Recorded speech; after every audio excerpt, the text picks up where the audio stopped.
T'as débuté en karting, vice-champion en 90, et voilà, on se rappelle tous de cet énorme moment à Bercy quand il y avait le karting là-bas, où t'as affronté Senna, puis t'avais fait un deux roues, enfin tu nous as fait la totale là-bas. Ouais, c'est vrai que ça a été pas que pour moi, hein, parce que pour le karting en règle générale et tous les jeunes qui faisaient du kart, c'était un focus sur nous, parce que on jouait avec les pilotes de F1. de F1, etc. T'avais quoi? T'avais Prost, Senna, Ouais. Jean-Marc C'est fou. Counon, C'était t'avais devenu, tout ça. à l'époque, avec 16 Grands Prix en F1, c'était devenu le 17e. La première année, Ah ouais, c'était encore le côté caritatif était là. Et donc, Senna, Prost, leur première vraie retrouvaille, première fois vraiment où ils faisaient une truc ensemble, ils s'étaient serré la main un tout petit peu. Enfin voilà. L'année d'après, c'était déjà devenu le 17e Grand Prix. Donc, il y avait encore plus de hargne. En titre perso, Incroyable le jeu. c'était un truc de fou. C'est-à-dire que moi, j'arrive à Bercy, déjà côtoyer Senna en vrai de près.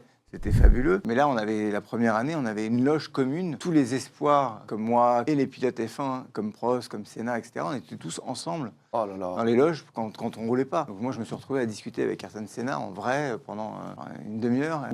En plus, ça faisait que 3 ans que j'étais vice-champion du monde de kart. Lui, il suivait toujours le kart, donc il savait qui j'étais. C'est un truc de malade. On se retrouve devant le...